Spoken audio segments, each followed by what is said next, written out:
friends. It's Simon here from Franrec Recruitment, and a very warm welcome to you. We're going to give you some what's news in AI, and it's our lovely AI guru, Mr. Simon Woolard from Absci.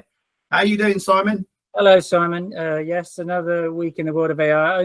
There is only one piece of news we're talking about this week, and that is the latest update from ChatGPT, and it's ChatGPT Canvas. The best way to show this is to put it up on the screen. So I'm going to do that now. For those of you that have access to ChatGPT, this is only a feature that's available on the web browser, and you access it once you've logged in. Of course, you can get a ChatGPT account for free, and it's great for just throwing in those prompts and getting you stuff out of it. We do have a great prompt for you guys out there at the end of this little snippet if you want it. It is extremely useful. It stops you sounding like, when you've created your prompts, very AI-like. It's much more humanized. So stay around for that. But ChatGPT is available with Canvas in your drop-down menu, and you simply select it. And what is different about it? Well, for those of you that's a little bit more clued up on LLMs, it's a bit like Claude's artifacts, in so much that whenever you type in a prompt, you'll get this review window here where you can do a bunch of different things. And you can see here on the left hand side, this is where I initially put my prompt, and this is the special prompt that I'm going to give you access to at the end of it. I cannot take credit for it, and I'll talk about that in a second. But I just put in a prompt here to say, look, here's a Halloween, the prompt, let me read it properly. I'm getting ahead of myself. Really, it's about you're an expert copywriter, especially in creating anticipation and excitement around experiences on special occasions or holidays. Your task is to write a 300-word blog on the best things for a family to do for Halloween. And then there's a special prompt here about making it in a certain way to sound non-AI-like. Now, the thing is, what it does is it pulls up this window here where you have your final output. But many of you may be experienced enough to know that if you don't like what it is, for example, you may want it shorter, you may want it written in a tone that's for a younger audience, or you may want it to suggest edits. Generally, you have to reprompt it. However, what the wonderful people at ChatGPT have done is they've added this feature here that allows you to do different things. So if we can just look at this one here, adjusting the length. So at the moment, this is around 300 words. You can either keep the current length, or you simply slide it to make it longer, and it will go away and think about it and come back with a longer version. Or you can slide it down here to make it shorter. Let's see what it does there. It's having a little think about it. There you go. It's made it a bit shorter there. And then if you want to change the reading level, keep the current reading level. But if you wanted to make it for middle school or more kindergarten, or for a more educated college person, there you go. You can adjust that there. So this is all really cool. A couple of other things that are worthy. Let me just change that for high school and then get back to the feature. And you can also add your usual prompt. So I'll show you in a second. I asked it to make an image prompt, but you can see here it's made it a little bit more grown up. Then you can add emojis if you want. Let's see what it does if we ask it to add emojis. Some people like emojis, some people don't. Okay. ChatGPT loves emojis. I would suggest there's way too many emojis there, but there you go. That's just entirely up to you. And then, of course, you can ask it to suggest edits. So maybe you highlight an area and you suggest edits, and it will come up and make some tweaks for you.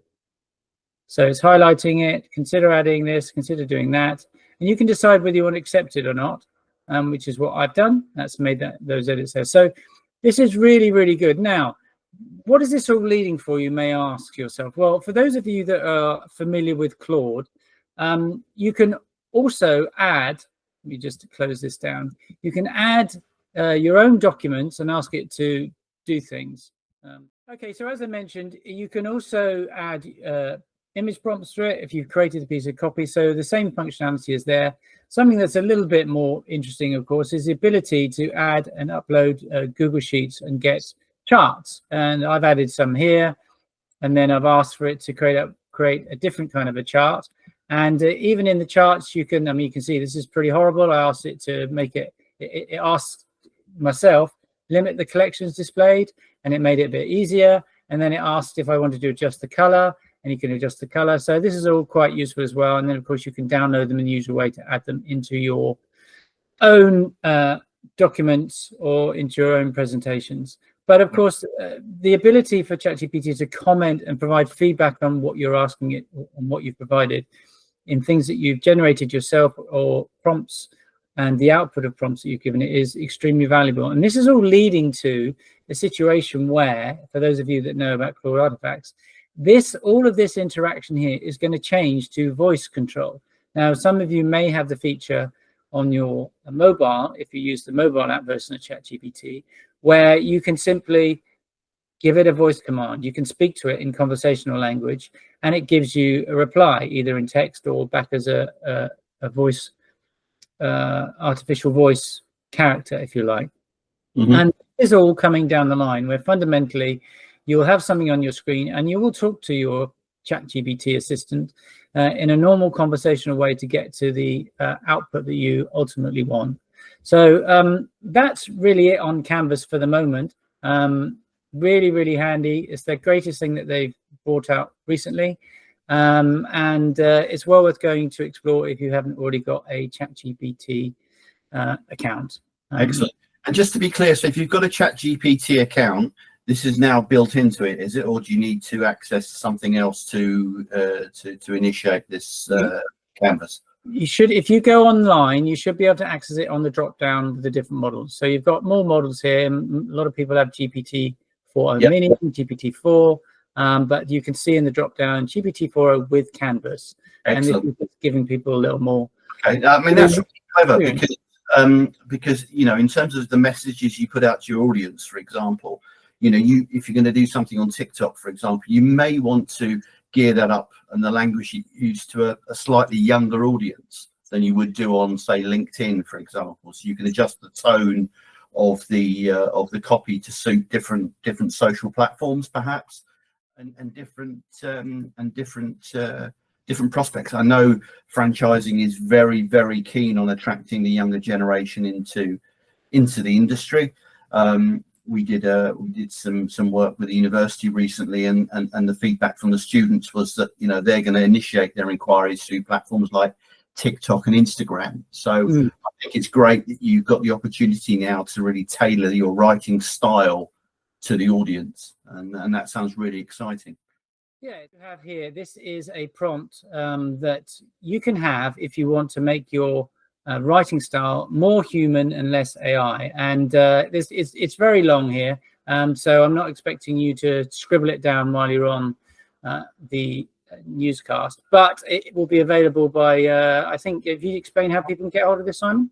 Yeah, I mean, what you can do is we've got a messaging feature through the Fran AI platform on LinkedIn.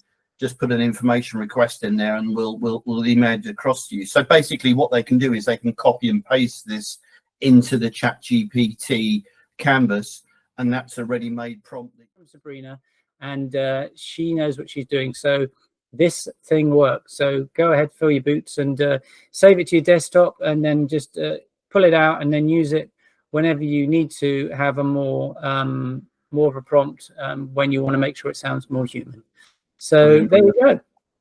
So that's a humanized prompt that you can copy and paste into your ChatGPT. That's brilliant, Simon. Thank you very much indeed. I mean, as always, it's great to see the developments moving forward, and I'm delighted that you're able to keep us up to date with everything that's going on, because I certainly wouldn't be able to do that. So thank you very much indeed for your time. And yeah, I look forward to catching up with you next week, my friend. Take care. All the best. I'll see you soon.